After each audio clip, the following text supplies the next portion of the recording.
हरियाणा विधानसभा चुनावों में कुछ ही समय शेष बचा है। ऐसे में रूठों को मनाने का सिलसिला भी सभी पार्टियों में जारी है। बात करेंगे कांग्रेस की, जहां पर लोकसभा चुनाव से नाराज हुए समधी करण दलाल को मनाने में भूपेंद्र हुड्डा जो है वो कामयाब रहे हैं। आपको बता दें कि उसी दौरान 25 वर्ष पुराने दलाल और हर्ष के राजनीतिक अलगाव को दूर करने में भी भूपेंद्र हुड्डा जो है वो सफल रहे हैं। आपको बता दें कि पूर्व मंत्री करण दलाल और पूर्व मंत्री हर्ष कुमार के बीच चल रहे राजनीतिक विरोध का अब खात्मा हो चुका है। जी हां, आपको बता दें कि 1999 में राजनीतिक रास्तों में हुए विरोधाभास के बाद अब 25 वर्ष के बाद एक मंच पर खड़े दोनों नेता नजर आएंगे। दोनों दिग्गज जो है वो एक ही मंच साझा करते हुए नजर आएंगे। तो वहीं सूत्रों की माने तो कांग्रेस के प्रदेशाध्यक्ष उदय भान ने इन दोनों दिग्गज नेताओं को एकजुट किया।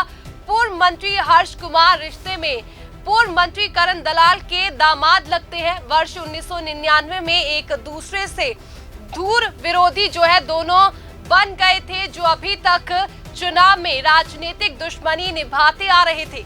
तो वहीं अब आपको बता दें कि आपस में रिश्तेदारी होते हुए भी समझौता जो है वो अभी तक नहीं कर पाए थे, लेकिन अब दोनों के बीच समझौता हो गया है और आने वाले विधानसभा चुनावों में दोनों जो है वो एक मंच साझा करते हुए नजर आएंगे। आपको बता दें कि रिश्ते में दोनों आपस में समधी लगते हैं, लेकिन जिस तरह के राजनीतिक समीकरण जो है वो 1999 में बने थे, उस समय दोनों एक दूसरे के धूर विरोधी बन गए थे और तब से लेकर अभी तक ये राजनीतिक अलगाव जो है वो दोनों के बीच जारी था। लेकिन चुनावों से ठीक पहले कांग्रेस पार्टी में जो रूठे हुए नेता है वो आपसी संबंध अब मजबूत करते हुए दिखाई दे रहे हैं। तो वहीं इस मामले को लेकर अधिक जानकारी के लिए हमारे संवाददाता सुंदर कुंडू पलवल से हमारे साथ जुड़ गए हैं।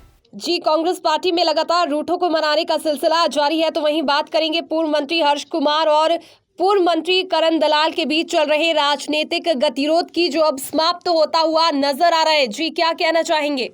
देखिए शिवानी जी, ये लंबा इनका राजनीतिक जो विरोधाभास था वो अब लगभग खत्म होता जा रहा है। 5 अगस्त को भूपेंद्र सिंह हुड्डा जो पूर्व मुख्यमंत्री हैं वो कार्यकर्ता सम्मेलन को संबोधित करने के लिए पलवल पहुंचेंगे। तो उस दौरान जो हमने जो देखा है कि हर्ष कुमार और करण दलाल दोनों आपस में रिश्तेदार तो हैं, लेकिन दोनों के जो पोस्टर और बैनर लगे हुए हैं, दोनों के फोटोज पे नजर आ रहे हैं। चौधरी उदय भान जो प्रदेश अध्यक्ष है कांग्रेस को, उन्होंने इनका मध्यस्थता शायद कराई है और अब दोनों इसमें एक साथ नजर आएंगे। बहुत लंबा 1999 से और अब 2024 जो चल रहा है, इसमें बहुत लंबा टाइम के बाद ये दोनों रिश्तेदारी होने के बावजूद भी राजनीतिक तौर पर कभी एक नहीं हुए थे। जी, क्या लगता है कि अब कांग्रेस पार्टी को जो है आगामी विधानसभा चुनावों में इसका कितना फायदा हो सकता है?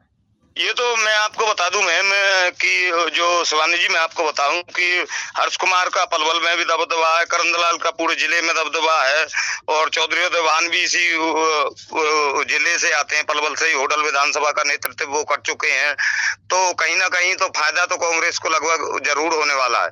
लेकिन इसमें एक बात और बतानी आपको जरूरी है कि जो पुराने कार्यकर्ता कांग्रेस के थे, जो पुराने नेता थे, उनको मायूसी जरूर हो रही है कि हर्ष कुमार अगर कांग्रेस ज्वाइन करते हैं तो कहीं ना कहीं उनका टिकट का जो सपना देख रहे थे उनका नुकसान होना वाजिब है। जी, तो कहीं ना कहीं एंटी इनकम्बेंसी जो है इसके बाद कांग्रेस पार्टी में देखने को मिल सकती है, क्योंकि टिकटों के लिए जो दावेदारी है और आवेदन है वो अभी 10 अगस्त तक कांग्रेस की ओर से बढ़ा दिए हैं। लेकिन उससे पहले जिस तरह से कांग्रेस पार्टी का दामन हर्ष कुमार जो है थामते हुए नजर आएंगे, तो कहीं ना कहीं टिकट वितरण पर भी इसका असर देखने को मिलेगा।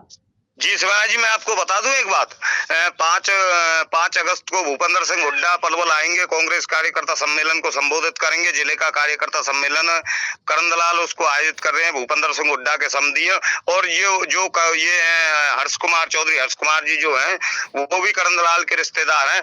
लेकिन इससे अलग मैं आपको एक बात बता दूं, पहले तो कांग्रेस ने वो जो है कि उसकी तिथि बढ़ा दी है आवेदन की। उससे अलग भी मैं आपको बताऊं कि हमने सवाल किया था, समन्वय जी के जो टीम थी, अब दीपक बावरिया और गीता भुक्कल आए थे, उन्होंने हमारी वो खबर भी चली थी, उसमें कहा था कि कोई जरूरी नहीं है कि आवेदन जिसका नहीं होगा वो टिकट का वो हकदार नहीं होगा। जी, क्या कारण मानते हैं कि आपस में रिश्तेदारी होते हुए भी अभी तक जो है वो दोनों दिग्गज नेता आपस में समझौता नहीं कर पाए थे और अब कांग्रेस प्रदेश अध्यक्ष उदय भान को बीच में आकर दोनों के बीच मध्यस्थता करवानी पड़ी? ये बड़ी वजह में ये रही कि करण सिंह दलाल जो है 1991 में चुनाव लड़े, हरियाणा विकास पार्टी से उन्होंने चुनाव लड़ा और फिर विधायक बन गए। उसके बाद 1996 में करण सिंह दलाल ने चुनाव लड़ा, करण सिंह दलाल के साथ साथ हर्ष कुमार ने चुनाव लड़ा, जो आज भाजपा के विधायक हैं जगदीश नायर, उन्होंने चुनाव लड़ा। लेकिन स्थिति ऐसी रही कि करण दलाल को बहुत ओहदे मिले उसमें, और कोई किसी बात पे करण सिंह दलाल की और चौधरी बंसीलाल उस टाइम के जो मुख्यमंत्री थे, इनकी आपस में बिगड़ गई, तो हर्ष कुमार और जगदीश नायर करण दलाल का साथ छोड़ गए। उस वजह से करण दलाल जो सीएम का सपना देख रहे थे, वो सीएम का सपना रह गया था। जी, तो आने वाले समय में अगर बात की जाए टिकट वितरण की, तो क्या दोनों एक दूसरे का समर्थन करते हुए नजर आ सकते हैं? जी, इसमें तो ये तो बिल्कुल है, क्योंकि इतना लंबा संघर्ष रहा है दोनों आपस में, रिश्तेदारी भी इनकी आपस में है, रिश्तेदारी के तौर पर भी इतने रिश्ते अच्छे नहीं रहे इस दौरान 1999 से, और आज 2024 में हम बात कर रहे हैं, तो इस दौरान रिश्तेदारी के तौर पर भी देखे तो अच्छे वो संबंध नहीं दिखे कभी भी सामयिक तौर पर। हालांकि आते जाते रहे आपस में, तो खटास तो बनी गई थी, बहुत लंबी खटास चली इनके बीच में, लेकिन 5 तारीख को ये जरूर है, अगर ये दोनों आपस में मिलते हैं तो पलवल के राजनीतिक हालात, पलवल क्या दक्षिण हरियाणा के राजनीतिक हालात बदल जाएंगे। जी, बहुत बहुत शुक्रिया हमारे साथ जुड़ने के लिए सुंदर जी।